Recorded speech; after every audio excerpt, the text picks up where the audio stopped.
Hey, everybody, and welcome to Elden Dogs, your favorite podcast about Elden Ring and hardcore video game podcasting.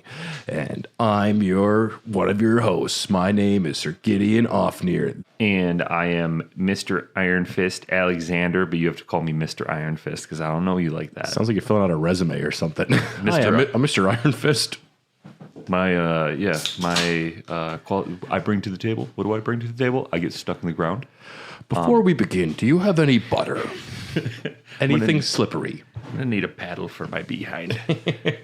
Give me a nice good thwack. Don't worry, I'll be fine. And we are part of the Tokyo Beat Podcast Network. For more, check out all the other amazing shows. They're all great. And we're using some nice, new, beautiful headphones from our favorite podcast network. So if you're listening, thank you. Yeah, I can hear my voice now in my head. Yeah. And my voice sounds like velvet. And it's only because of the headphones. You actually sound horrible in person, but through the power of these headphones, it makes us sound good. Yes. So everyone should get these. Yes, we're part of Hair the Dogcast as well. Hair the Dogcast is our family of shows. We just started a new craft beer one the other day called Beer and Now with old Josh, and that was great.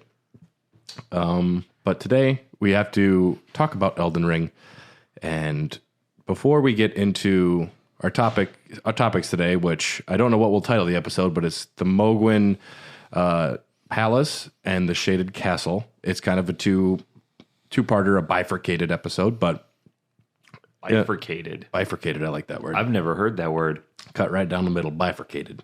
Damn. But before we start, I did want to bring up over the last month, Bandai Namco released the Battle Scars infographic.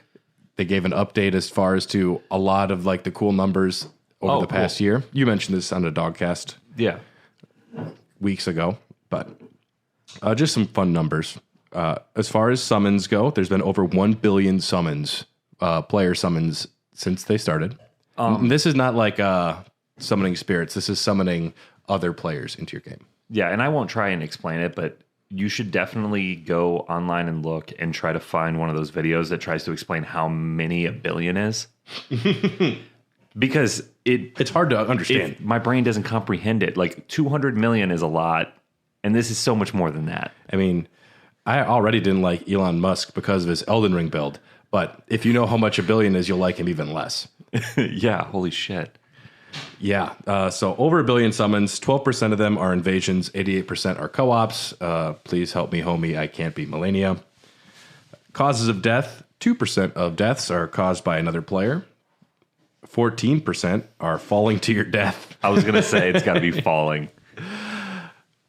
There are some boss arenas where I'm doing very well, and then I dodge right off of the map. Yep. And it's very frustrating. I remember when I was a young little From Software gamer, like when the game first came out. Yeah, when you're a like, year ago. I like video games still. Yeah, and I was like, I don't know what I'm doing. And all the little red blood piles on the edge of cliffs. And I'm like, I take this as a hint. I still jumped. Should I jump? Because there's also a note that says jump. Yeah. So I'm going to listen to the note. Maybe they're just not standing in the right spot. Because if everybody tried, there's got to be something down there. I did see a video. Someone has found a spot in the subterranean shutting grounds where you drop down to the Frenzied Flame prescription. And it's at the very top rafter. If you turn and fall a certain way, you can drop the whole way down. And for some reason, it doesn't trigger a death. Are you serious? It's happened to me once before on accident. So it can happen. But 15% death by status effects. Scarlet Rot and Poison, most likely. But Death Blight as well can cause quite a bit. I don't think I've ever died from poison in the game. I can't really. I'm pretty good at popping the little green berry things. Are they bulbuses? The bulbuses. The Bulbasaurs. Bulbis? The bulbuses. It's just like a big ball of plant matter that you're just digesting. Yeah. Ooh, gross. Yeah. And yeah, I don't think I've died from poison really as well. It goes so slow, you just keep an eye on it. Yeah. Is Scarlet Rot, though, that's a bitch. There's been some times with poison where I'm running around and I'm out of my my flasks, and I'm just running to the site of grace. But Even if I might have died. If I get as close as I can to respawn. Yeah. 69% to enemies and NPCs. In my opinion, NPCs are enemies. If they're attacking you as well, we could just say enemies, but yes. Yeah. I mean, if you died by Kenneth Height, you're doing something wrong, which you can. And top 5 spells cast. Number 5, we have Rotten Breath. Everyone likes to inflict some status effects with their little dragon heads. Yeah, I never was fat. Can you speed up that animation with by putting points?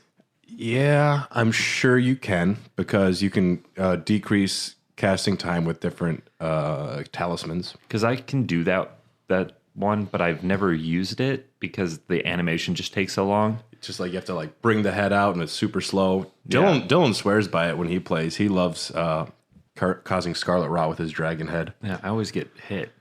Yeah, I have not done a dragon build yet. I would like to at some point, but there's a lot of video games in the world. Don't you go crazy if you eat that many dragon hearts, though? Not during the game, but it's like, 2 years after you quit playing, your guy has gone crazy. That's just something that happens with partaking of Dragon Communion too much. And number 4, we have the Great Blade Phalanx. That's where you have some of your little swords around you and they just automatically zip over to enemies. Glintstone Pebble, very simple spell to cast, low FP. Yeah, I think you start with that one as an astrologer. Yes, an astrologer. Is it astrologer? That's funny to me. Yeah. Yep. Right? Yeah. I was just thinking of people that believe in astrological signs, and I was like, I can't imagine those smart sorcerers would be like, but I'm a Sagittarius. You and I could never be friends. You casted Glintstone Pebble. That's such a Capricorn That's thing to do. such a Capricorn thing. I can't believe you. We would not be friends. Number 2, Crystal Torrent. And number 1, Rock Sling, which is probably one of the only spells that I use with my sorceress. Really?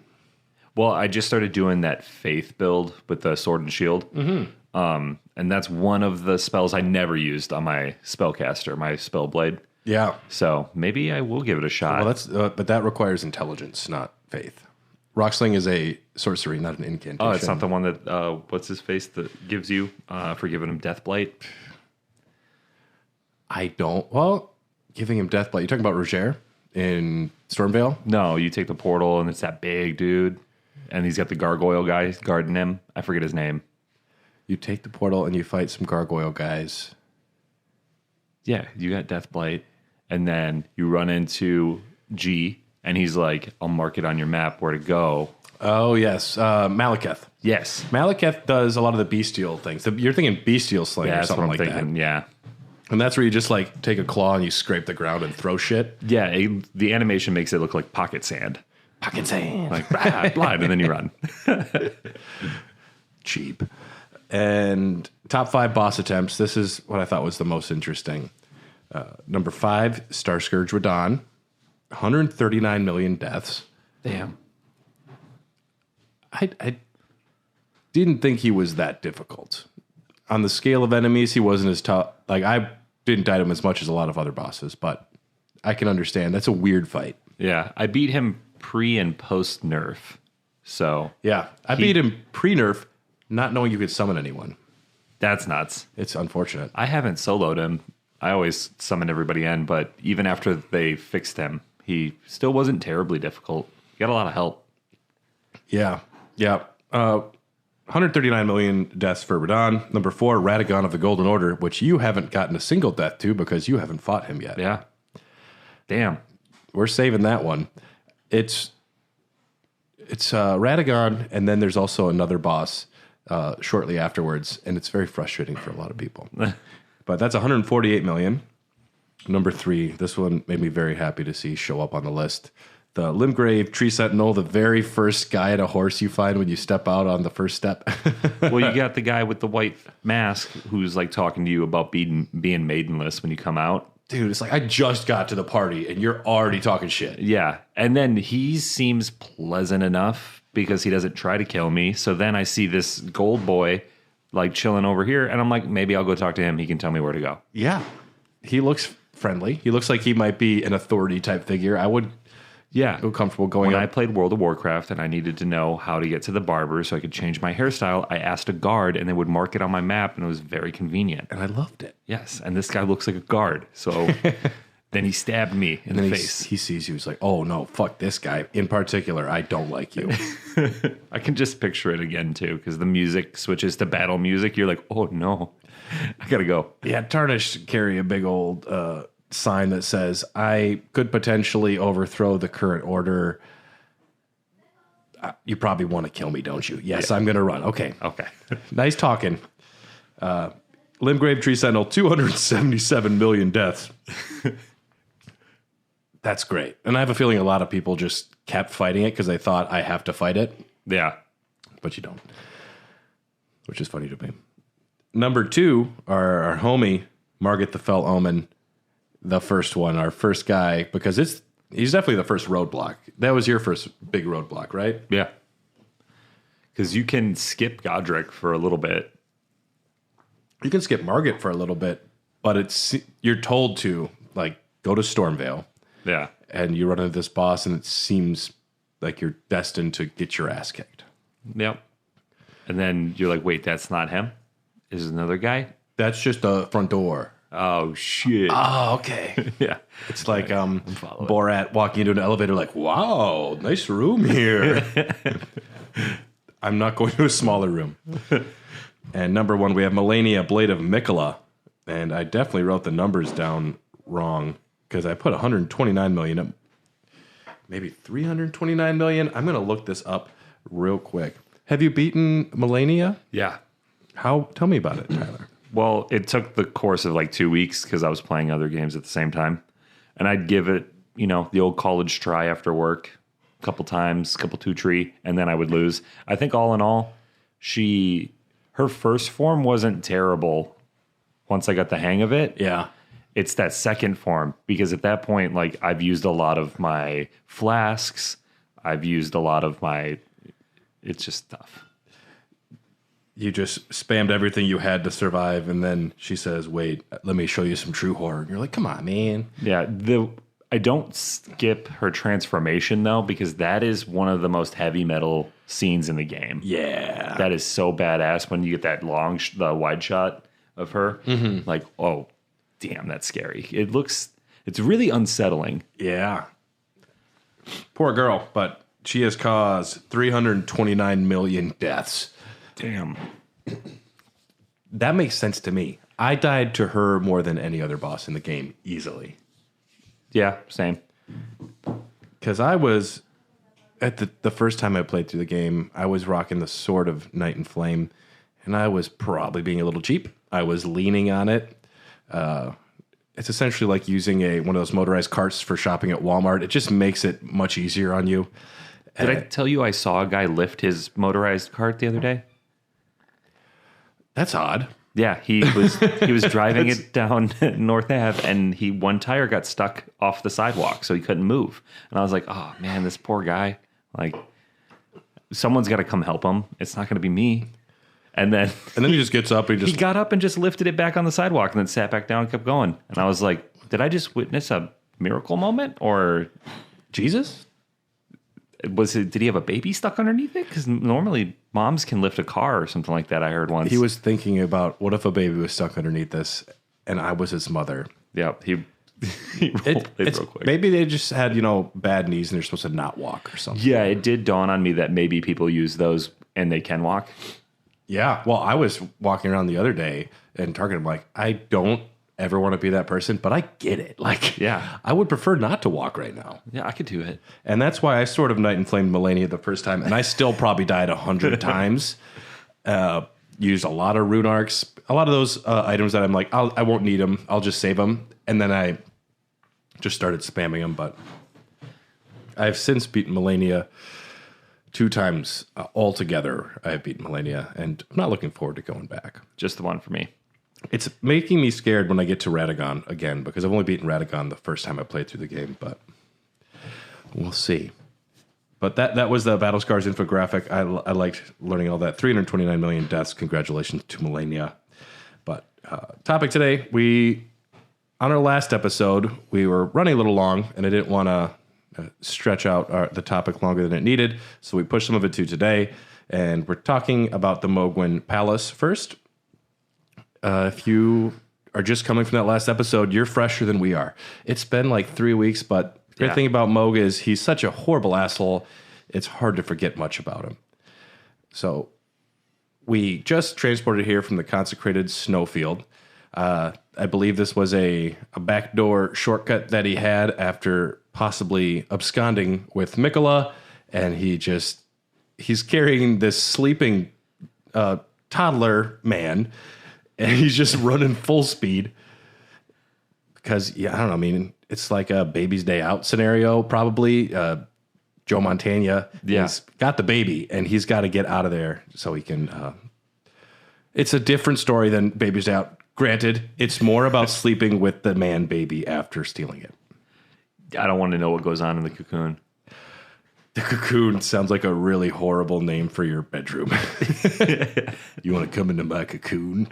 She's like, gross.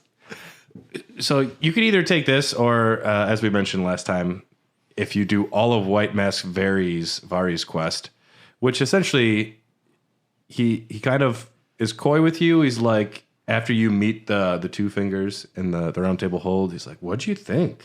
And you're like, they're kind of weird. He's like, I know, right? They're fucking weird. Yeah. But he doesn't say that until you say it first. He reminds me of like when you were in high school and you didn't want to get in trouble for smoking pot, but you wanted to ask your friends if they smoke pot. And you're like, so what do you think about like that movie we watched in health class? I know it was dumb, right? Like, it's not that bad. Yeah. You got to be delicate in those situations. And when somebody asks if I smoke and I say cigarettes, I was a dead giveaway back then. Yeah, back then they're like, oh, okay, he's cool. or not, apparently. Yeah.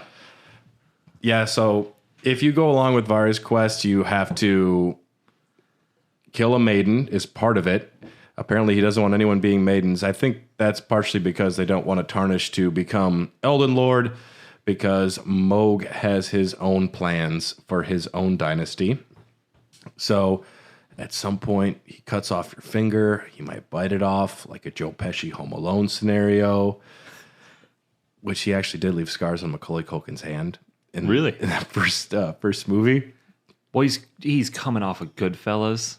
He's all amped up. He just got beat to death with a baseball bat. Like, the man made Home Alone and Goodfellas like back to back, essentially. Well, they offered that role to Robert De Niro first in Home Alone. That would have been cool, but it would have been a scarier movie. Yeah, I don't think it would have been as good as Joe Pesci. He had such issues of swearing like a little vulgar militiaman that he couldn't not swear, so they said just speak gibberish swear words. That's why he's like, really? Yeah. I know too much about Home Alone. And so, yes, you go along with Vari's quest. You either kill a maiden or you just go soak... you just take like a rag and you dip it in some maiden's blood. There's a few spots around to find some maidens. And then eventually he'll give you this item that will take you to the mausoleum. He gives you the Pure Blood Knight's Medal, proof that one is a glorious knight of the new dynasty of Mohgwyn that the Lord of Blood will inaugurate. Vari is the only person kind of running around really preaching about Vari that you run into. We know that our samurai friend up on the mountaintops of the giants has a deal with Mohg, but otherwise, the Lord of Blood doesn't have a lot of agents out in the world. There's one in the subterranean shunning grounds, that priest Eskar down there, but Vari is the recruiting agent. He goes to all of the blood movies, and he sits outside and is like, so you like blood, huh? You should join the army. What can you do for your country? I mean, do you have a cocoon at home? Yeah. This is going to get weird on you, but... Looks like a toddler. He's 30, okay? It's like, you don't have to rationalize. No one asked you. He's like, okay, he's old enough. Okay, he's fine. He's not fucking the toddler. It's just, don't bring it up. They're just sleeping together. It's innocent. I'm innocent. So... Yes, you make it there. You're given this Pure Blood Knight's Medal, and he says, but don't use it yet. It's not time. He says, Mohg yet slumbers beside the divinity. A man shouldn't talk like that. I got crawlers down my back. Like, it felt so gross. He's sleeping beside the divinity. Leave him alone for a little bit. Who the fuck does he think he is? Stephen King? Like, that's creepy. And the reason he is slumbering beside the divinity in a cocoon, a love nest, with his half-brother, Mikola, is because an Empyrean is required to become the new leader of the Golden Order. Like America, there were 3 Empyreans that were potentially the new ones. We had Ronnie. She had no part of that. Melania and Mikola, the twins. And Mohg's plan is to take his half-brother, lay down in his cocoon with him for long enough. And Mikola is in like eternal slumber. We're going to learn more about this, I believe, in the DLC. But the plan is once Mikola eventually becomes the ruler, then the king consort will be Mohg. And even by Game of Thrones standards, this is pretty far out there. Yeah. I mean, it's weird enough with the cocoon and the 30-year-old toddler man-child. Yeah. But then the family relation makes it even creepier. Yeah. They don't share any resemblance either. Yeah, we don't see a lot of Mikola other than this long, blonde-haired little baby boy. Yeah, and Mohg's got a horn going through his eye. Yeah, I would be mad. Self-lobotomy is a dangerous situation. That might explain his irrational behavior. He probably has brain damage. Also, he is an omen. He is Margit's twin brother. We talked about that a little bit. They were both locked under the Lanedale Royal Capital. And Margit became a zealot and ashamed of himself. And Mohg found something down there. Potentially spoke with the formless mothers. What it looks like. Another outer god. There's more than just the greater will. There is the scarlet rot god. There is the formless mother, which very much is like a Bloodborne idea. There's a god in Bloodborne that is everywhere that you can't see, called Erden, and it's like everywhere but nowhere at once, just like that real old gods Lovecraft shit. Yeah, some like cosmic horror type shit. Love it. Oh, Bloodborne's so good. And so Mohg has a situation where he potentially meets his formless mother, and that's his idea. He's going to start his own new dynasty. The Mohgwyn dynasty is what he wants to call it. And it requires him to have an Empyrean, and the formless mother is helping him. This is how he can travel through blood, which is a very interesting thing that he does, because if there's a puddle of blood, he comes up, where if there's a puddle of mud, it'll actually bring bad music into your room. Oh, yeah. Yeah. Horrible Nirvana covers just come screaming out of it. That's why I don't go to muddy spots. That's Only why bloody spots. That's why a lot of houses in the Midwest have mud rooms. You keep the bad juju out of the main house. That's it. That's it. I always hear bad music when I'm in the mud room. Yep.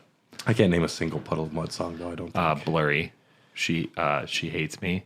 Oh, she fucking hates me? Yeah, that's them. Man, what a great voice, though. I mean, his voice does sound like if you took a bunch of gravel and you put it in a coffee can and then you ran it over with your car and it got stuck underneath your car. And you kept going back and forth? Yeah. Yep, that's exactly what it sounds like. I tried so hard. I do think one of the cooler things in the game is the fact that Mohg has the ability to teleport or transport himself via blood. Yeah. That seems like something that would be really like at home in a Blade movie. Yeah. Like that is dope. Yeah. I like that idea a lot. It makes him scarier, more imposing. Yeah, I don't think a lot of people take Mohg too seriously. They're like, he's that really weird guy who keeps talking about blood. He's like the besides Godric, he's probably everyone's least favorite member of the family.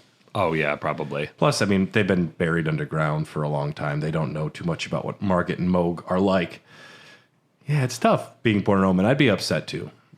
I probably would start getting upset the moment I saw the horn growing into my eye. Because he watched that grow, too. He had a chance to file that bitch down. Imagine it slow. Well, yeah. I don't know what the process is of removing horns. It might be tougher than Hellboy does it. Yeah. Well, if the world, everything was operating on the Hellboy universe, I think the world would be a better place. I don't know about that. I don't know either, but I'm a big fan of the non-David Harbour films. But you're told, don't use this Pureblood Knight's medal. He's still sleeping beside his half-brother toddler man boy. Don't wake him up. I just got him to bed. I just put him to sleep. And you say, fuck it, and you use it anyways. You're like, I use it right in front of him just to piss him off. And you arrive in the Mohgwyn Palace is what it's called. This is a spot underground by the rivers, and you can see it off in the distance, and you've always looked at it and you said, what is over there? Yep. I want to go there. You're there. And this area is, it's a raised rocky outcrop underground covered in blood.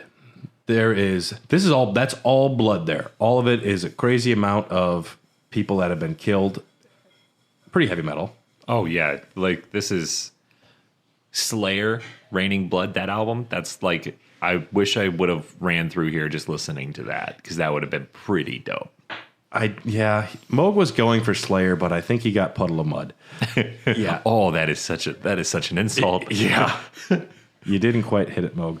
The depths of the underground lies the ruins of an ancient civilization ruled over by Mohg, who is constructing his palace to rule over his Mohgwyn dynasty. Some of the first enemies we're going to run into is the Albinorics, our little creamy, white, pasty, man-made froggy boy creatures. These are created by people. And the Albinorics, though, they apparently they soak up whatever liquids around, because these are all turned red from walking around in the blood. No. That makes me uncomfortable. When I first got here, I was immediately disappointed. Well, I guess disappointed isn't the right word. Overwhelmed a little bit because of how big the Sophia River, Shifra River, Saoirse Ronan. The first area that's underground is huge. Yeah. And so when I got here, I was like, man, I don't want to do the whole exploring. I want to go fight the dude. I want to go. Yeah. Like, I don't want to have to run around for the next 5 hours exploring. I was in like kill mode. It's not too big of a place, actually. It's actually a lot smaller than I thought it was going to be. It's a mean place. Those giant blood crows, the desiccated crows or whatever they're called, something like that. I didn't fight a single one of those. What are they called? Dickheads. That's what yeah. They are mean. I definitely just ran away from everything around here. Yeah, as far as stuff you can pick up, in the pool of blood is what they call the area. There's the blistered giant crows and the blistered strays, which just means worse versions of the things you already hate. Mm-hmm. You can find a Nomadic Warriors Cookbook 24, which you can throw swarms of flesh-eating flies at your friends. Oh, that sounds fun. Gotcha. Yeah, I'll have to go back now. Yeah. That's how you have like flesh fly pots you can get with that, which is cool. You have 3 invasions that happen here from nameless white masks. These all look like Vare. So Mohgwyn, these surgeons were abducted by him, and none of them were able to, the description says, tame the accursed blood. None but Vare, that is. He is an exception. So all of them have this cursed blood inside of them, and it kind of makes them crazy. But there's 3 different invasions in this pool. So if it's not bad enough fighting these dogs, these crows, you're also getting invaded 3 different times. Yeah. That's not good. Sounds like a lot of work. You don't like that. But killing these guys will yield the White Mask and the War Surgeon set, which is cool because if you wear the mask, it enlivens the wearer when bloodletting occurs. So it raises attack power when there's blood nearby. So if you use a weapon that causes blood loss, causing blood loss also makes you stronger. Oh, I got a medallion that does the same thing. You can stack them. Oh. You can also just seppuku yourself and gain some strength too. That's awesome. Yeah. In the War Surgeon set, it's the white gown of the War Surgeons. Effectively mercy killers. They used to just be like doctors in the field that would put people down. And this is the Vare armor. If you kill Mohg before you fight these invaders, you won't get they disappear and you won't be able to get that set. Fucking A. So yeah, new game plus for you, my friend. Or just my faith build. Yeah. There's a talisman down there. The Hallig Drake Talisman +2 reduces holy damage by 20%, if that's your thing. But on the main path here, you get the Ash of War Blood Tax.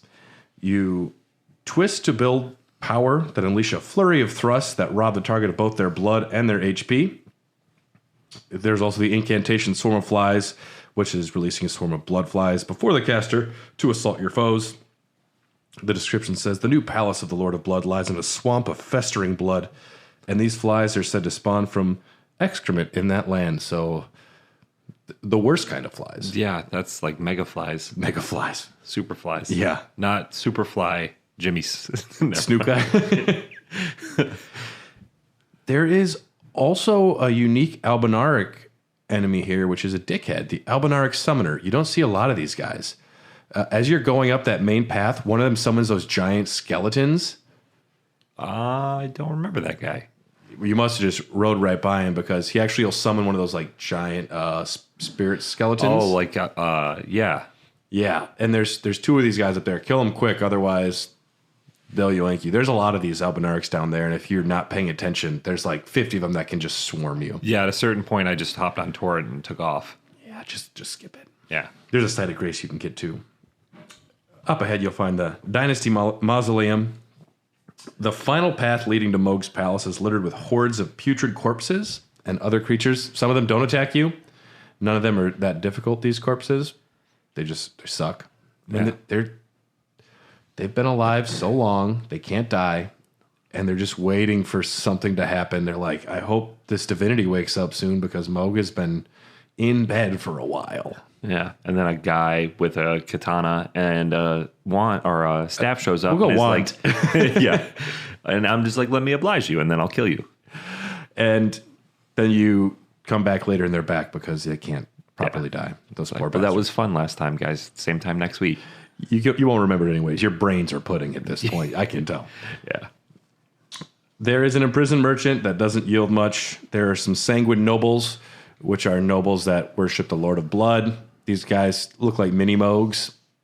Mini Mohg. A mini Mohg, and they're not too bad.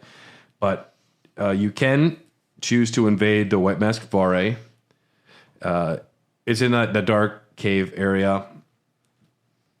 Not too bad of a fight. He starts lower than you, which I find is a good thing. If you know where he is and know the layout, it's not so bad. Did you fight Vare? Mm-mm.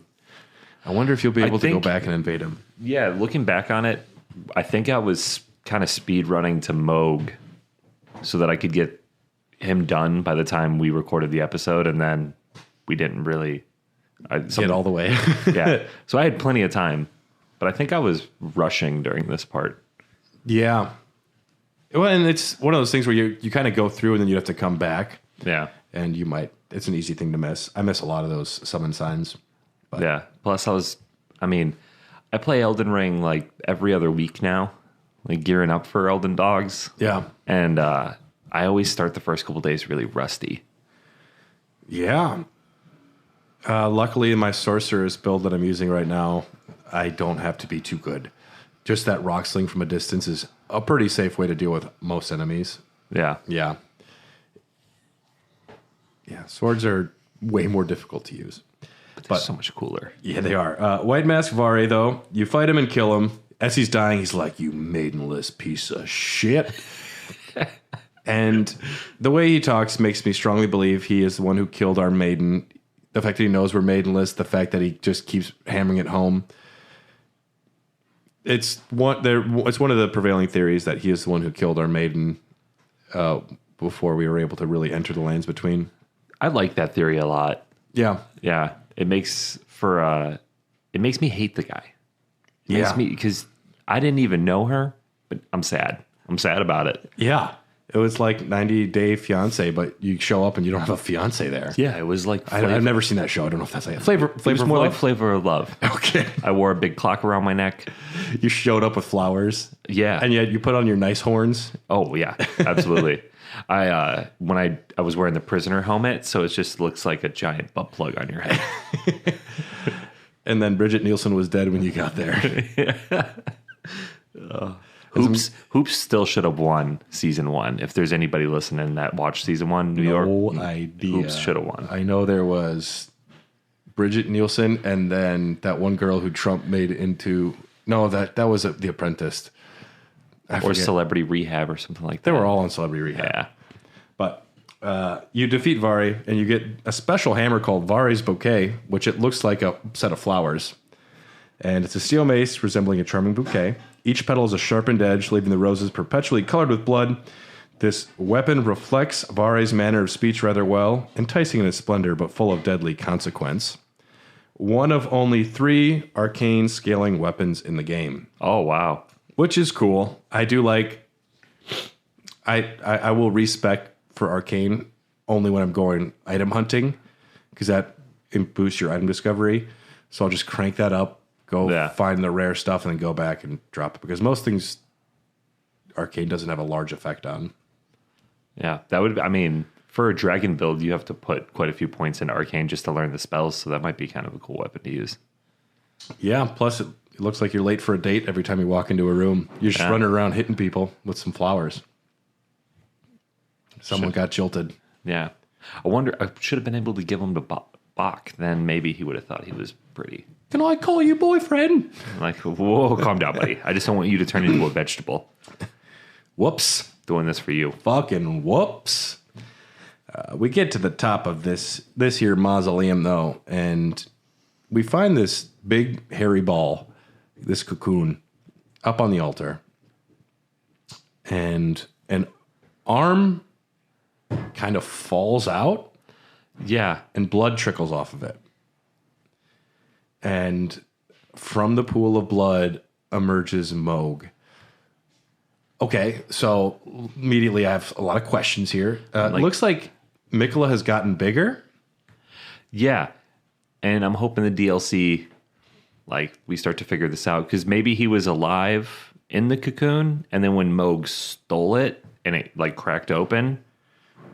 Well, maybe he's dead now. I don't think that he was in a cocoon.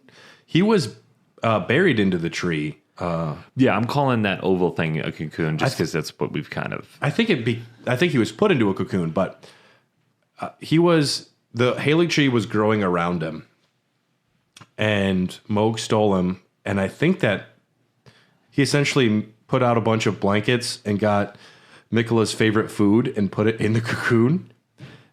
It's like hey, I know this is weird, but we're going to be here for a while.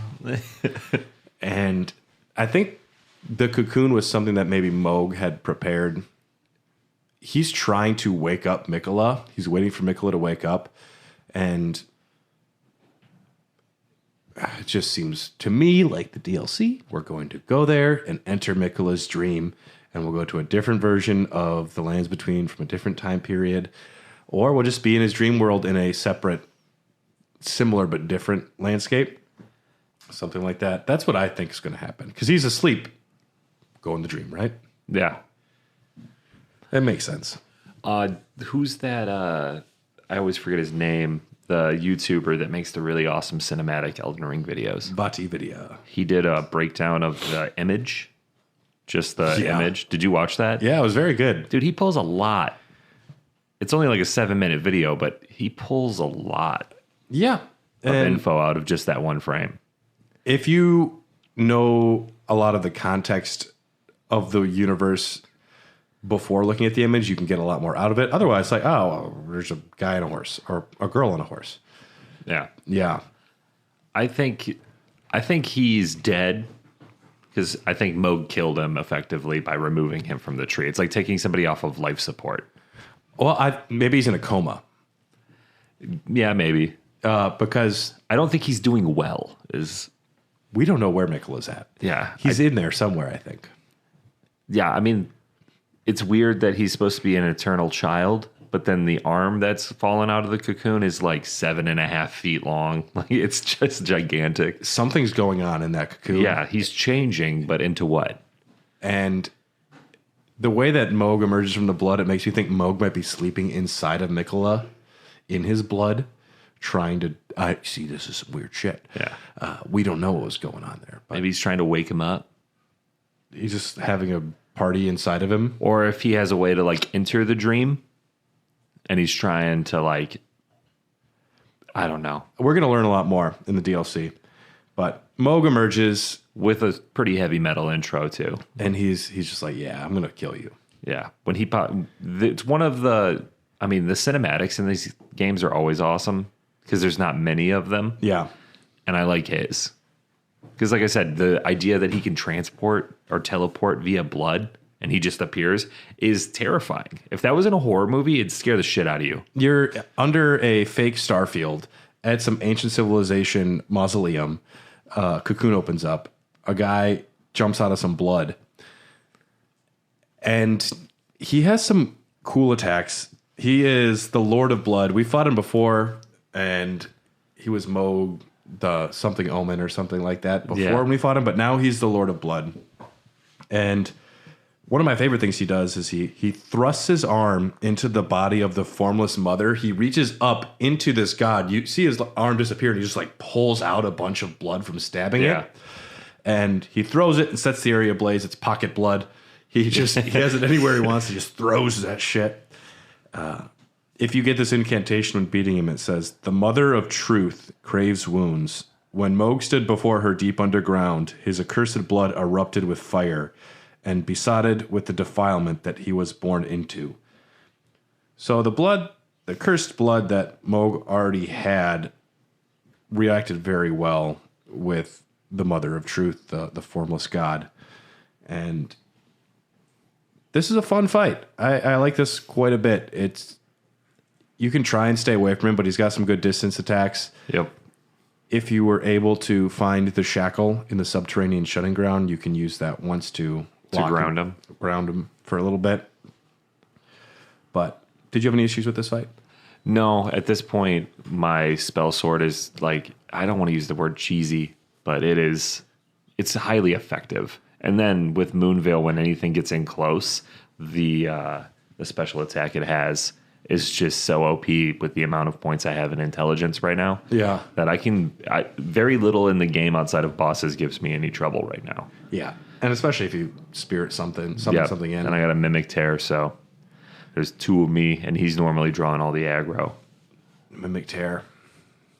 It's pretty strong. I've been trying not to use it, but I don't have it with my Faith build, and I didn't really realize how much I leaned on it. It's one of the most easy things to lean on. Yeah. I mean, it's just so fucking effective. But we defeat Mohg. He does have a transformation where he starts flying around. Been there, done that. Yeah. We already fought Melania. Whatever. She did it better than you. She did it first. And Yeah. you wore the same dress. Yeah, This it was is embarrassing for everyone. She put out Under Pressure with David Bowie when she started flying around, and then Mohg put out Ice Ice Baby. He's so Vanilla Ice. Yeah. Yep. He's just up there dancing at his mausoleum. Thinks he's so fly, and everyone's like, "We don't even listen to your music anymore." And dude." he's like, listen, no, I put an extra little in there, so it's not copying it. Dun, dun, dun, dun, dun, dun. Check out my new rehab show, Yeah. which he does have. You defeat Mohg, and with the remembrance of the Bloodlord, you can also get the Great Spear. Besides that incantation we mentioned, the Great Spear is Mohgwyn's sacred spear.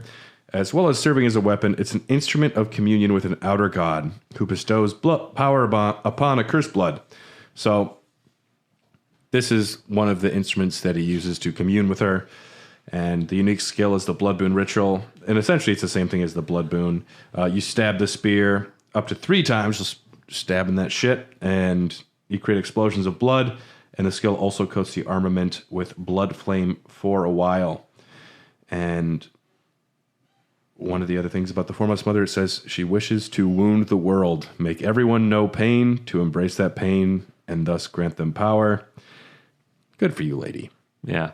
We're proud of you. You did great. There's a lot of stuff going on in the world of Elden Ring, and maybe you should get a hobby. Yeah. It's like everybody's trying to do something, and you guys all talk in like weird Bible lawyer talk, and I have to get out of the thesaurus to understand what you mean. So you read a little bit and you're like, wait a second, I disagree. yeah. Wait, no, hey, objection. I'm not besoddled. Yes. Thank you. And you can't talk to me that way. I'm going to bifurcate you. I will come over there and I will glintstone pebble your ass so hard. The weakest spell, you're like, I'm going to hit you so many times. It's like a David and Goliath thing. I hit you right between the eyes. Mikola remains, though. He is there in a cocoon. I tried to look in. You can't. But that's where we're going to leave Mohg anyways at the end of this. And another demigod down. Yeah. The one really cool thing about the atmosphere in this battle is that the cocoon thing is sitting on a giant pelvis. Yeah. That's like a throne, Yeah. which was fucking awesome. Whose pelvis? I don't know. It must have been ripped out of the tree. Maybe. It's got to be like a giant or it must be a giant pelvis, a small giant. Or a big troll. Otherwise, Mohg was like just walking around one day and he's like, that pelvis right there would look great in my living room. Yeah. Oh, yeah. People love pelvises. Yeah. Mohg's going to love it. He's just like decorating the place. He's cleaning it up just right. He put up tinsel and fairy lights for Christmas time. Welcome home. Anything? You want a wine cooler? I know you're 30, but you look young, so I wasn't sure if you partook. We're going to go inside this cocoon for a long time, buddy. But we've stopped that. There is... we saved Mikola, but we don't know the repercussions of that in the long run necessarily. We're going to take a quick break to hear from another amazing show from the Tokyo Beat Podcast Network, and we'll be right back to discuss the Shaded Castle.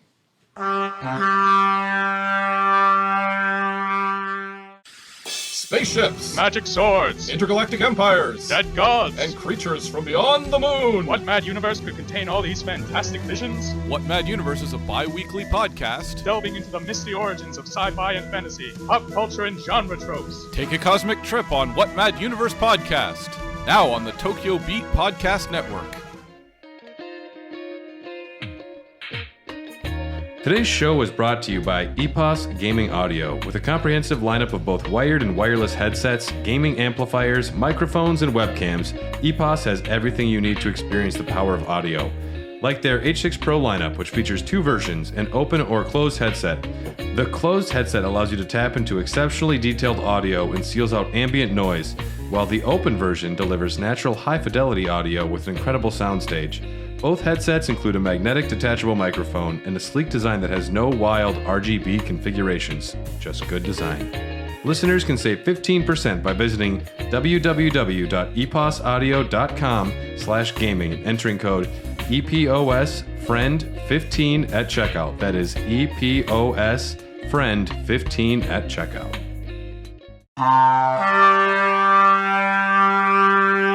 Hey everybody, and we're back. And you may be asking yourself, why are they talking about the Shaded Castle after the Mohgwyn Palace? And there's no good reason. This is a legacy dungeon-ish area that we didn't have time for before in the Altus Plateau discussion / Mount Gelmir. It's kind of on the cusp of both. And we didn't have the time to talk about it on that episode, and it just hadn't happened. And I was thinking about saving it for like a odds and ends and bits and bobs we missed episode, but I realized we've been pretty fucking comprehensive on all the areas so far, and there hasn't been a lot that we're gonna miss. Yeah. And with Mohg kind of being split in two there, I think it's a nice slot for it to fill. It's a nice little slot. The only problem is I did this a long time ago. Yeah. Like 7 months ago. Well, what is nice though is that we're going to be talking a lot of lore, and the lore of what's happening here is, I would say, more interesting than this castle. The Shaded Castle, like I said, it's up there on the Altus Plateau. It's an abandoned and decrepit castle, half sunken into a poisonous bog, with the air tinged yellow by the fumes. This castle was the castle of the Murray family, and it has a dual history spanning generations. They were both executioners and castellans for the Golden Order. So this family serves the Golden Order as executioners. They do the dirty work. And that's for a long time they've had this castle. Malay Murray, or Malay. Say that again. Malay? Malay? Sure. Okay. Malay? Malay Murray was the castellan of the castle. He became obsessed with Melania. His lineage is also born. The Murrays were born with some sort of illness, and he saw Melania missing limbs and still being a powerful god. He's like, there goes my hero. look at her, no legs and still hot. What?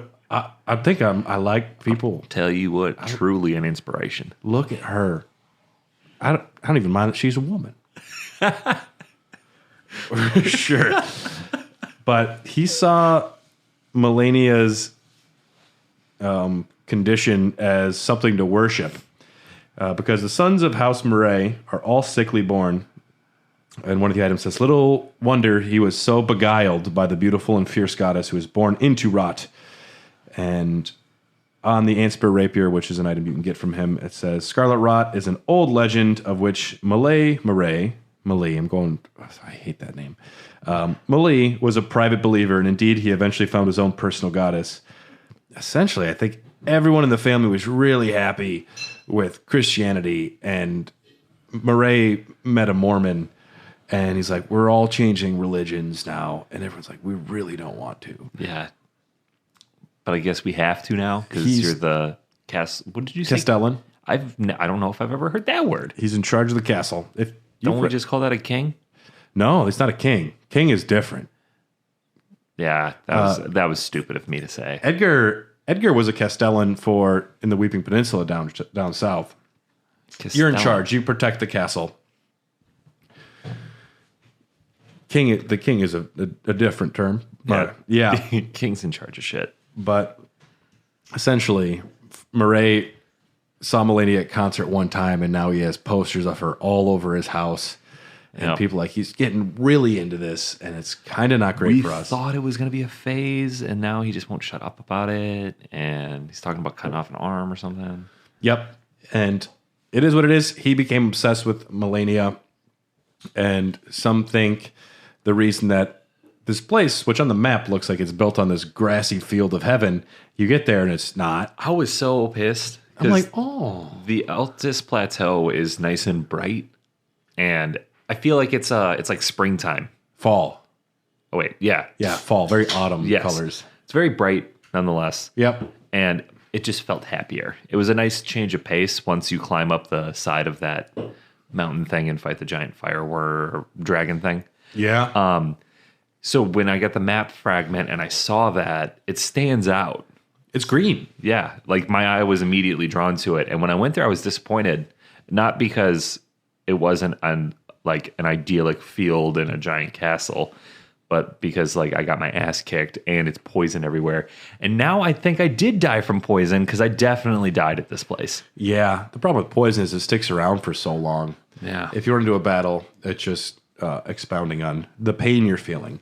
So that is the state of where Malay was. But they didn't build their castle on a poison bog. I'm assuming that happened at some point down the road. My belief is that Murray found a bunch of these Miranda blooms, and he just brought in all the poison flowers. And everyone's like, you really shouldn't be doing this. This is really bad for the environment.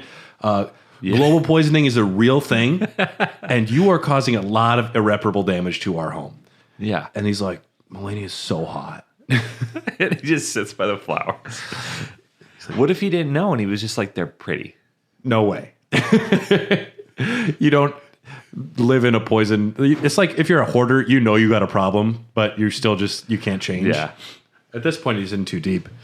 He's trying to keep up above in his head instead of going under. You know, I was trying to make a blind melon joke that entire time. So Yeah. I also was on the music train. Yeah. At this point, though, we're going to take a journey far away to a place called Eochaid. That's how I pronounce it.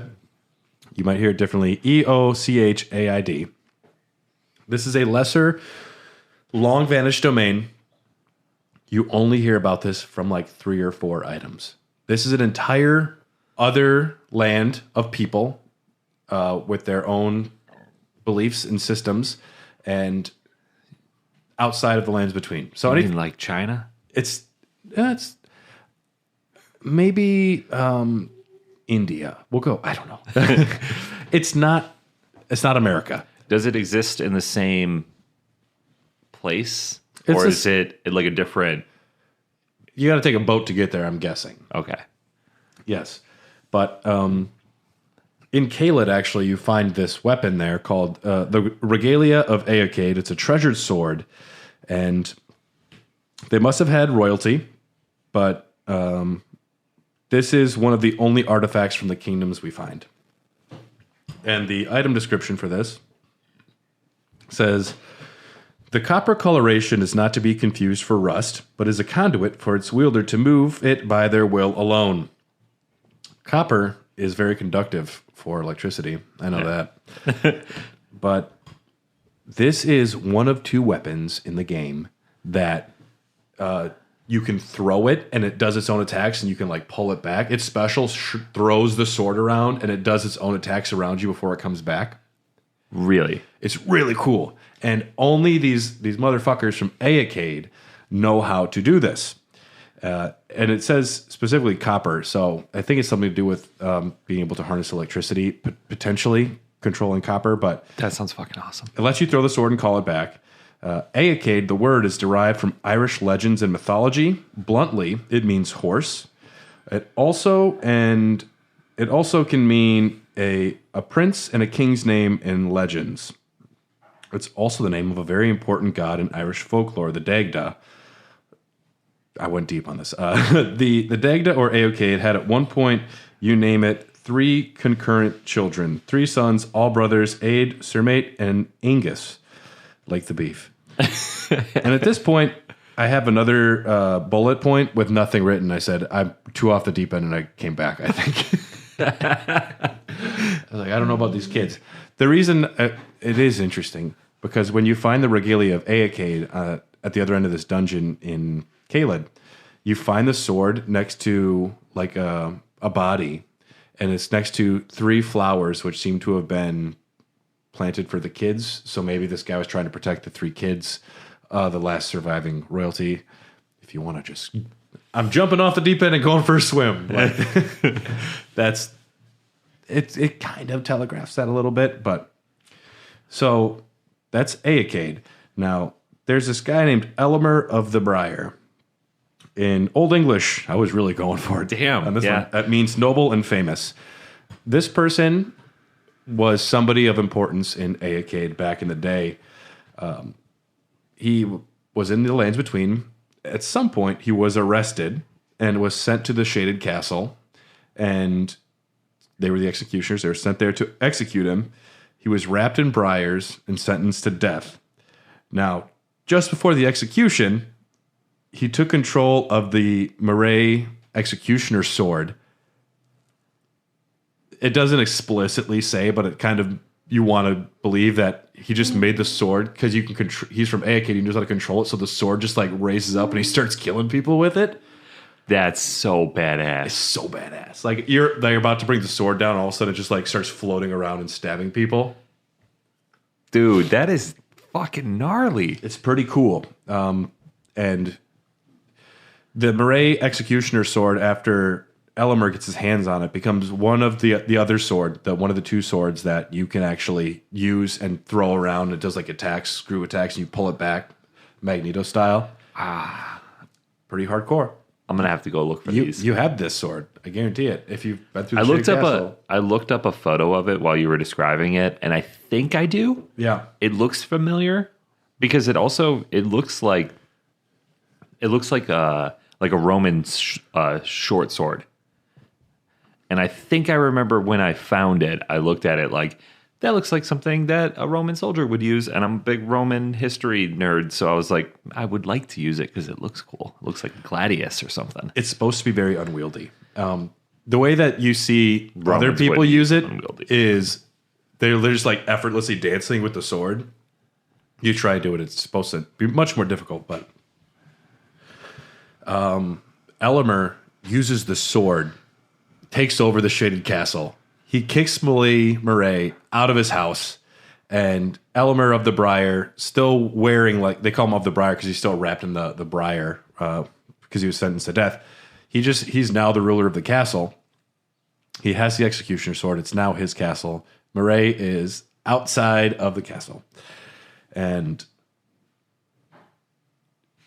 yeah, so the castle is under Elmer's control. And we'll talk about what Elmer does when we get to it here at the end. But so you come up upon this grassy field of heaven, and it's not. And It's basically Florida. it's a swampy mess. Yeah. And I'd take alligators over some of the things they have here. But you find outside of the castle, Molly Murray is an NPC that doesn't invade. It's like a hostile, non-invading NPC. He's just out there wandering around, and he's not too tough. You kill him, and sorry, bud, you went off the deep end. At this point, though, you actually get into the Shaded Castle. The Shaded Castle has a few different enemies in here. Of note are the perfumers. These are perfumers which kind of went off the deep end, and they no longer work with the Golden Order.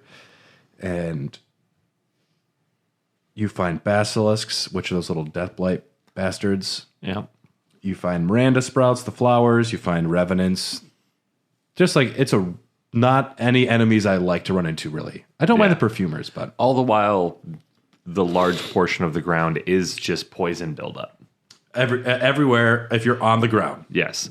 So you're a lot of jumping on the little buildings or the walkways, like the ramparts that are still standing. You gotta. It makes like a horseshoe shape, doesn't it? If I remember correctly. Yep, you kind of go all the way around once and then back the other Yeah. way, and then you can start going up. Because at first, it doesn't really seem like there's much going on here until you can get inside. It just looks like, oh, that's a piece of shit. Yeah, the poison is the biggest focal point for this dungeon. There's not really a ton to go exploring. There are, little nooks and crannies. There's not a ton of great items here. And there's not a lot of multiple paths where it's like you go this way and you get lost for a while. You go this way, you find the dead end quick and you return. Yeah. I do actually enjoy fighting perfumers. They're fun NPCs that can heal themselves and they can surprise me even when I'm overpowered. So I actually like the perfumers quite a bit. Have you ever seen anybody who does like a perfumer build? I mean, I'm sure somebody's crazy enough to have tried that, right? Oh yeah. The perfumers are very powerful. Very powerful. Because I'm a pothead guy. I can't get into the perfumer thing. I'm juggling too many pots right now. I got a lot of grease going on. Yeah. This guy is just carrying around 30 bottles of perfume. Yeah. You only need one.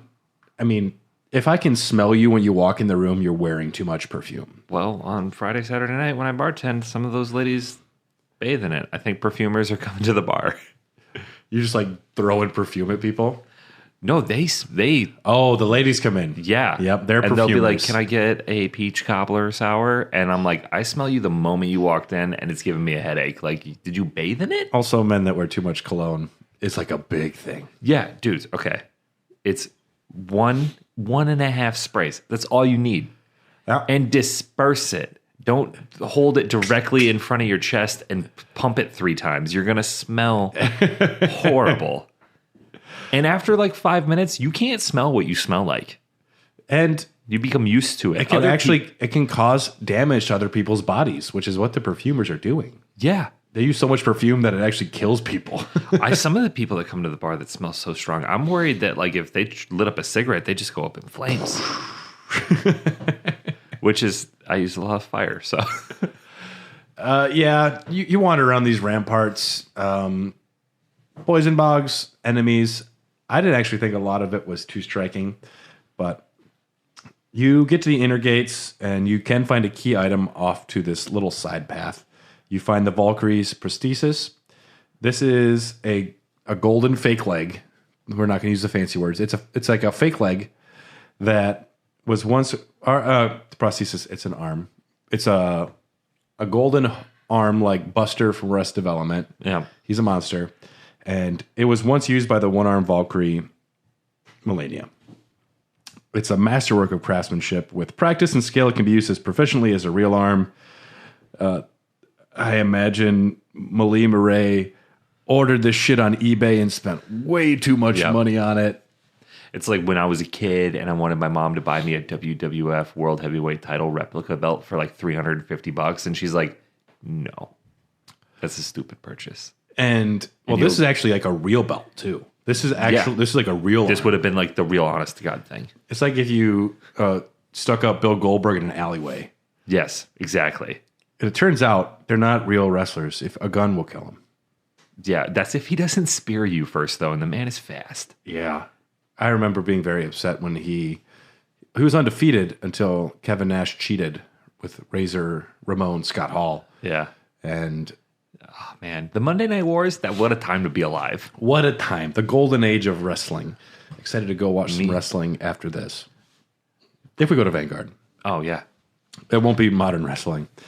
I watched a video today of a Mexican wrestling league, and the guy halfway through the match he's like, nope, I'm done. He just gives up in the middle of a big match. He just like gets out of the ring, and they keep trying to fight him. He's like, I'm done. I'm not doing this anymore. He just had a moment of clarity in the middle of his match that I am a grown man. I got to go home now. I got to put on pants, guys. This is not working for me. Yeah.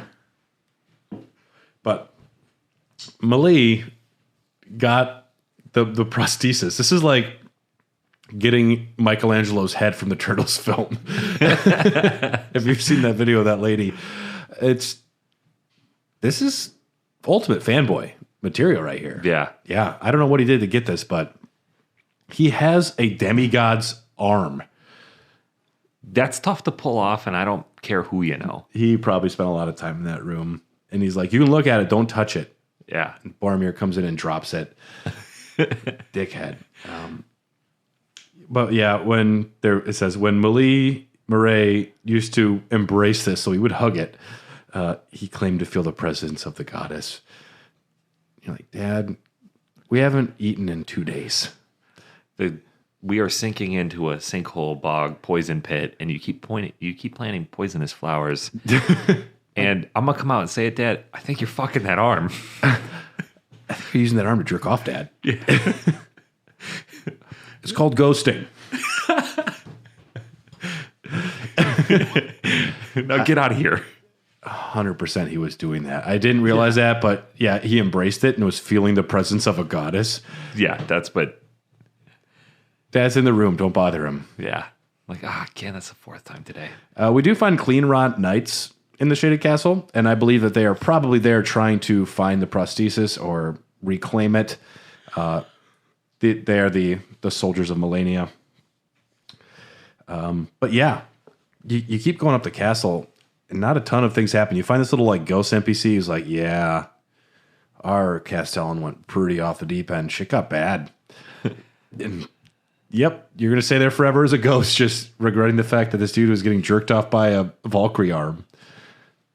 This is my life now. This is my life now.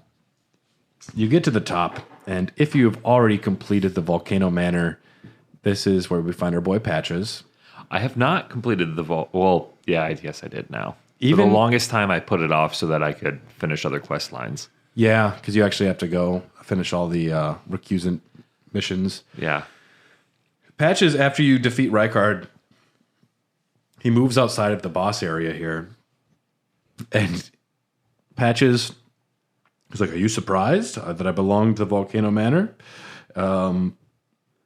But you find him here, and he's kind of crestfallen. That's a big thing for Tanith. He really likes her. He's like, she's such a cool lady. She's such a super lady. And after she kind of goes off the deep end, he comes here. I don't know why he comes over here. Maybe he's trying to reclaim something else for her, but he's here, and he says, make certain that Tanith gets this. She's a good person. I love her so much. She's so cool. And he gives you the dancer's castanets. And these items, like little like tappy things for like dancing. The finger symbols? Yep. Yeah. And she was a dancer from a foreign land. I've seen some people talk about how she's from AK. I said, no. But maybe that's why he was going to like try and find someone from her homeland, maybe. Now I'm talking myself back into the theory. But he's there. He says, give these to her. She'll know what it means. And you go back to her, and she's eating a fucking giant head, and she sees him. She's like, she pulls a Luke Skywalker and The Last Jedi and just throws them away. What am I going to do with these things? I'm eating a fucking head right now. I'm not dancing. And yeah, he even says, come on, Tanith, back on your high horse where you belong. She doesn't care. But here, after you agree to do that, Patches will go back to Murkwater Cave, and he will attack you again in the same manner. If you don't kill him again, he gives you the Patches crouching gesture, which is unique to him. But that's like the end of the Patches quest. But inside this boss battle is Elemer of the Briar. And now we can talk a little bit about what Elemer was up to. So he became the castellan by default, I guess, of this castle. He was in charge of the castle. But have you ever been wandering around at nighttime, going to a merchant, and the merchant's not there, and some asshole shows up that's a boss fight in place of the merchant? No. Okay. Yes. This happens at nighttime in certain merchants. You go there, and no one's there, and you get invaded by the bell-bearing hunter. I don't think that's happened to me. The bell-bearing hunter, anyone that is selling or teaching stuff, there's a certain number, but like that's the people that he's invading. And it says he's hunting bell bearings, which are when you kill a merchant, you get their bell bearing, which allows you to purchase those items remotely. Why he has such a big grudge against merchants, not sure. He might have been outed as or ratted out for being a criminal or being somebody. That's maybe why he got caught. He spends his free time though hunting merchants.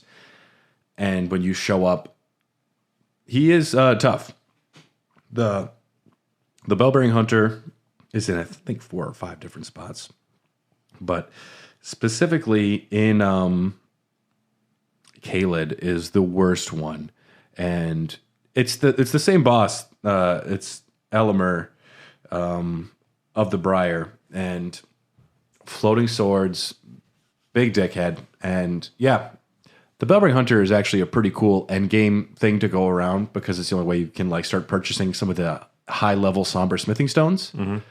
But in his meantime, Elemer is going around kind of like an evil Batman, just scaring merchants, I think. Just killing people and trying to retribution for something.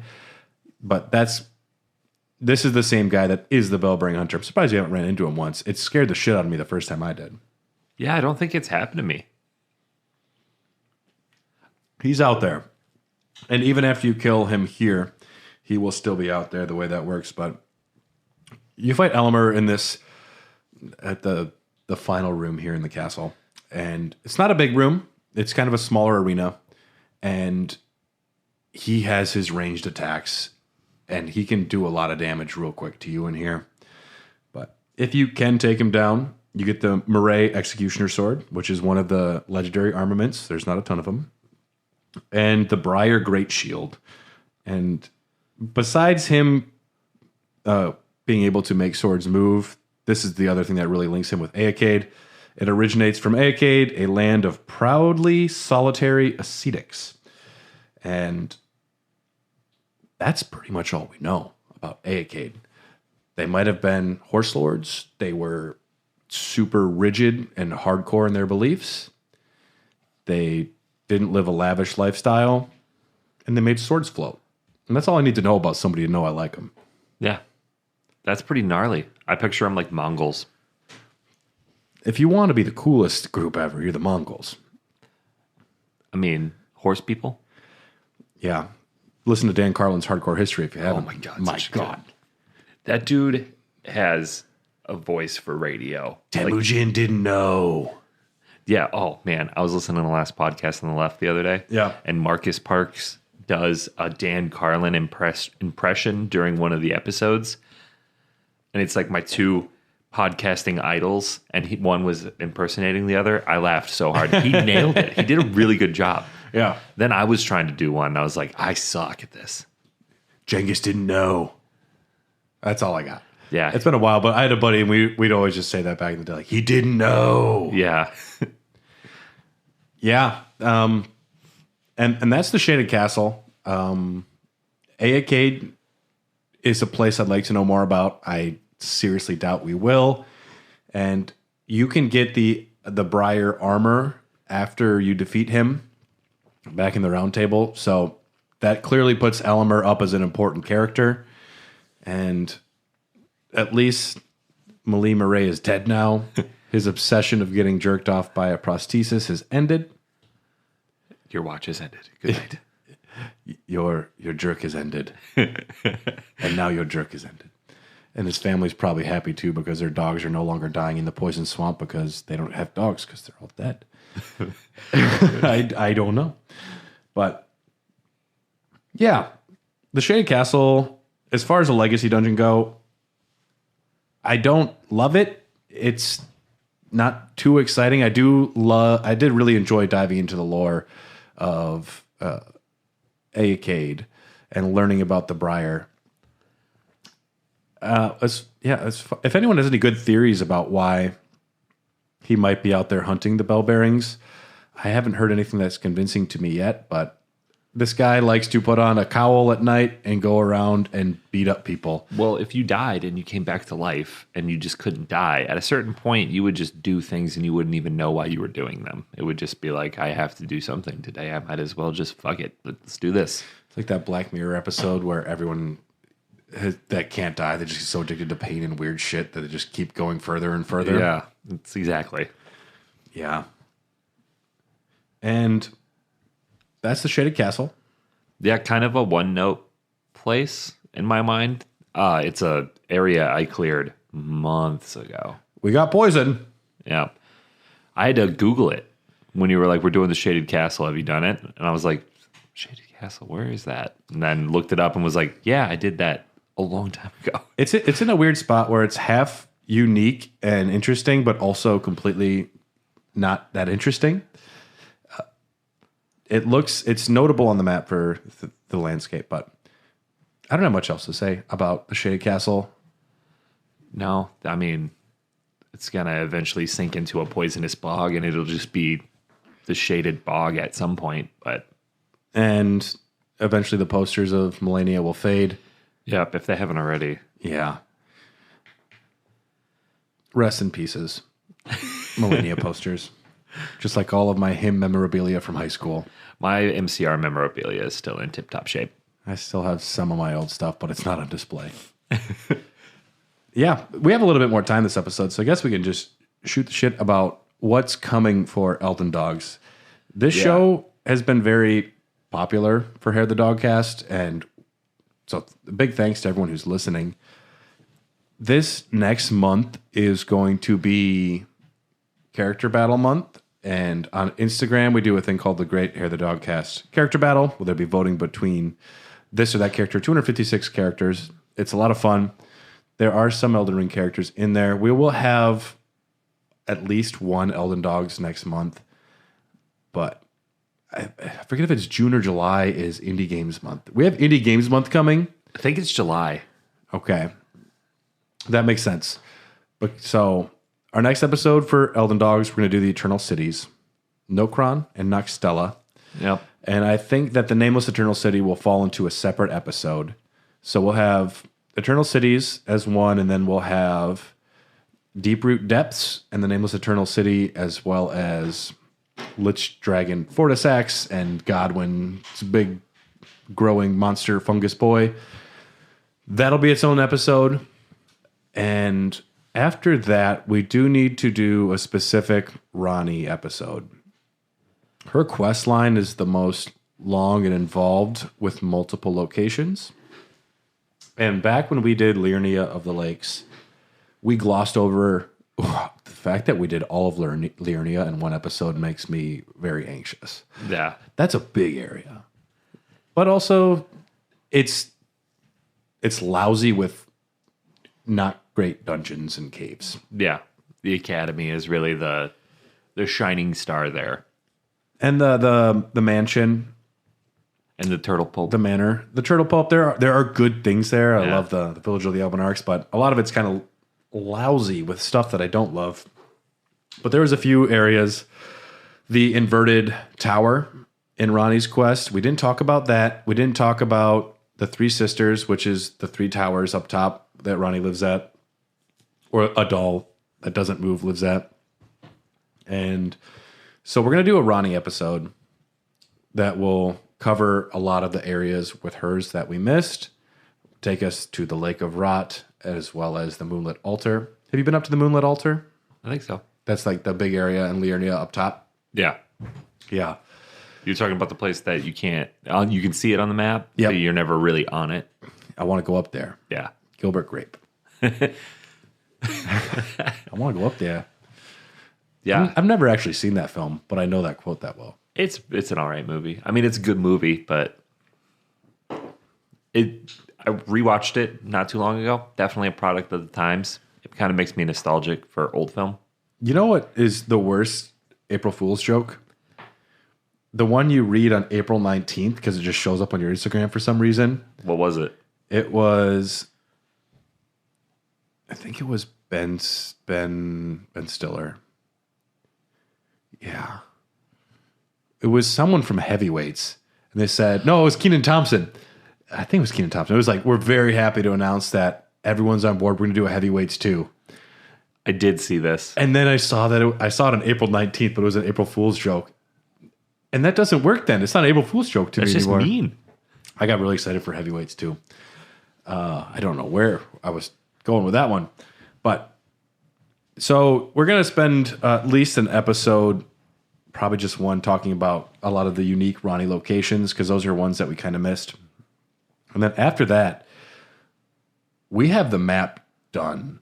Yep. The immediate map done. And that's everywhere that you have been so far. Yep. At that point, we're going to have to burn something to go to Far Missoula. And Far Missoula will be, I believe, its own episode. We might throw in the Ashen Capital there as well, which you haven't seen yet.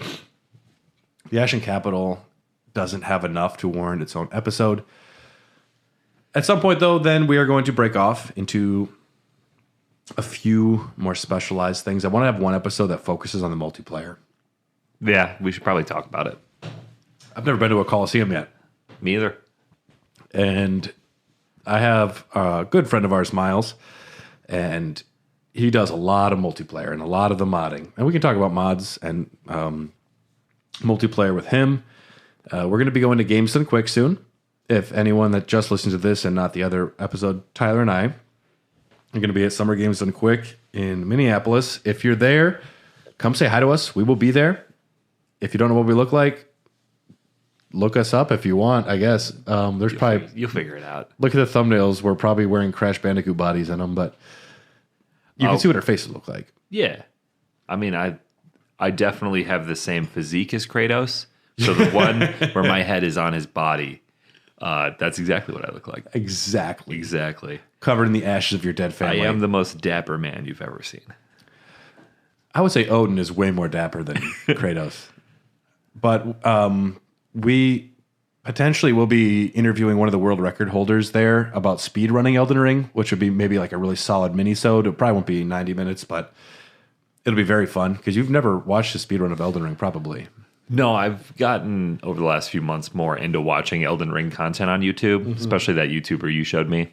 But for the longest time, I was behind in the game because I took that weird hiatus from it where I just had to play other stuff. So now I'm okay with spoilers and just having fun with the game. So I've been watching a lot more, but I haven't seen a speed run yet. I've seen some really cool boss battles where people don't get hit, and it's just like they make it all cinematic and make it look easy. Yeah. Like there's one dude who beats Margit, and it's like he just sidesteps the spells, and like it's just some anime shit. It's awesome. Yeah. Makes us feel incompetent. Yeah, because I'm panicking and sweating, and I'm just mashing buttons on my controller, and I'm cussing and swearing. I also think then we will have an episode where we discuss the ending of the game and the endings of the game. Yeah. We'll talk about defeating the final boss, and then I don't know if it'll be a two-parter, but we will discuss all the endings. From there, the only concrete thing that I would like to do is a history of magic in the Lands Between, discussing the cosmology, the sorceries, and the incantation, some of the bigger names involved there. And that's where we'll throw in the Sorceress Selin quest, which we haven't talked about Selin a lot yet. And she deserves some love, as well as that dickhead who is making fuck puppets in his basement. Yeah, I haven't found him yet. He's already gone. At this point, he's already dead if you've gotten to the Moonlit Altar. Oh. Which is okay. He's a creeper. And then maybe a lore overview. It'd be fun at the very end to just all right, let's just talk about everything lore-wise very broadly. Because it'll be good to go back and think, wow, Godric does put truck nuts on his vehicles. Yeah. And yeah, there'll be a DLC then, and when the DLC comes out. But I was doing a rough outline, and I was thinking that Elden Dogs will probably wind up to be about 25 to 30 episodes altogether. And we're on number 16 now. So there is still more content to be had. Yeah. Wow, we're only halfway through. Yeah, and I love it. I do love going deep into a game, very long form. I've never had a game stick around for this long, this consistently. There's games that I definitely play multiple times, like The Last of Us Part 1 and 2, Red Dead Redemption, God of War games. I will play them multiple times, but there's usually a good chunk of time in between the replays. Elden Ring, since it's come out, mainly because we do this show, Yeah. this game has stuck around and just been a constant presence in my life now for a long fucking time. There are, you think about, God of War Ragnarok as an example. Great game, great world building, great lore. If somebody was desperate to stretch content out and just look into item descriptions and the world and everything in there, you couldn't get that much out of it. No. There is background storytelling a little bit, but not that much. And most video games, we did a 3-parter on Final Fantasy VII, and we both wanted to punch ourselves to death.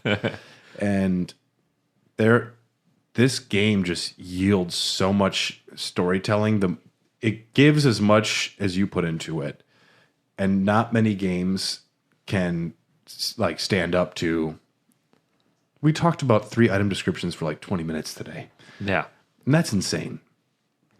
I think that's part of the reason my brother doesn't want to play it. He's like, I don't want to have to. He likes a strict narrative. Yeah. Like God of War or one of those like The Last of Us, where you're basically just playing a movie, following the path.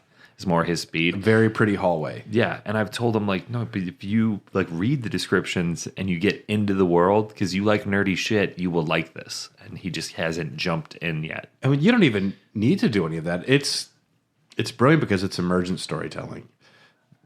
You tell the story, and it's your interpretation. All right, why is this city down here? And there are 4 paths to what it could be, or 10 paths.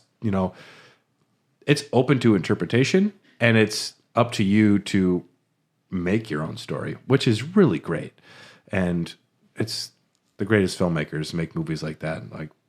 It's making a puzzle and keeping it open-ended and letting you have your own fun with it.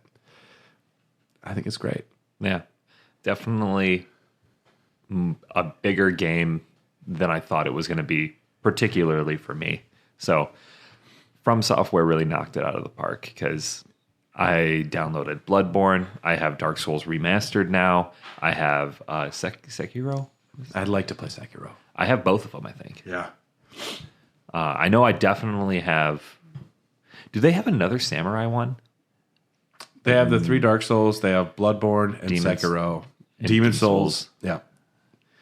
There's a rip-off one then that somebody made that I have. Neo. Yeah, I got that too. I don't know if I would say rip-off, heavily derivative. Okay. Yeah, because I died in... There's a new Pinocchio Bloodborne coming out. Yeah, that's true. Really soon. Lies of P. Yeah. Which may be a better name out there. Definitely is. Yep. Yeah. You're awfully close to The Life of Pi. The Life of Pi. The Lies of P. It sounds like the we sequel. can't actually say Pinocchio because it'll sound really stupid. Just put P. Yeah, the P is, if you have, like, if someone calls me T instead of Tyler, that works. Yo, B, that works. Yeah. But if your name's Peter and they're like, yo, P, that's just, I feel sorry. Yeah. You need to go by, like, you have to throw it another initial in there. You can't just be a P. When we interviewed John Eric Bentley, the voice of Barrett Wallace from Final Fantasy VII, and he called me B, I'm like, I'm now B. Thank you. I will be B forever. He even signed my copy. He said something like, he called me B-Dub. I can see it from here. I was like, thanks, dog. I'm B-Dub now. Barrett can call me what he wants. And yeah, that'll bring us to the end here. So the next Elden Dogs will be the Eternal Cities. I'm guessing that'll be 3 weeks out, 2 or 3 weeks out. If you're a member of our Patreon, you will get access to it earlier, as maybe like 2 weeks out. Also, I would be down to record it earlier than that too. But when we get to Indie Games Month, when that happens, there will be a full month break. We will have more episodes available for that long break. So if you wanted access to them earlier, check out our Patreon. It's patreon.com/hairthedogcast. We only release one episode a week for our overarching family of shows, and we record more often than that. And the Patreon's definitely worth checking out. And for as low as $3, you'll get access to episodes in advance, and you'll get access to other like bonus podcasts. We have Doggies After Dark, which is us just shooting the shit afterwards, very laid back. We have our movie podcast, Popcorn Dogs. Popcorn Dogs has like an extra 6 or 7 episodes, something like that, that are already available. Yeah. If you join us, plus access to our Discord, great family, great group of people. Special thanks to executive producers Rykard Christy Nick, Malekith the Black Blade, Blaggard Big Brian, Jordan Hoslow, Sorceress of Blood, and Festering Fingerprint Phil. And Hair the Dogcast is a proud member of the Tokyo Beat Podcast Network. Make sure to check out all of the other amazing shows. And we exist because of you. So if you have a chance, if you can't support us financially, we get it. We're all poor as well, which is why we're asking you to support us financially. But if you can't, just tell your friends or write a review or leave a like or however you can support us. Anyway, we would appreciate it. And next week is the Hair the Dogcast, where we do discuss gaming news. Tyler, what's our topic? Do you know? Don't know yet. Yeah, you should get on top of that. Well, I'm like 7 days to air when it comes to the podcast. I usually start about a week out. Yeah. So The amount of Street Fighter work I have done already is upsetting. I'm on a 20-page outline. Jesus Christ. There's a lot. And I haven't even started in the lore. Oh, God. Oh, God, no.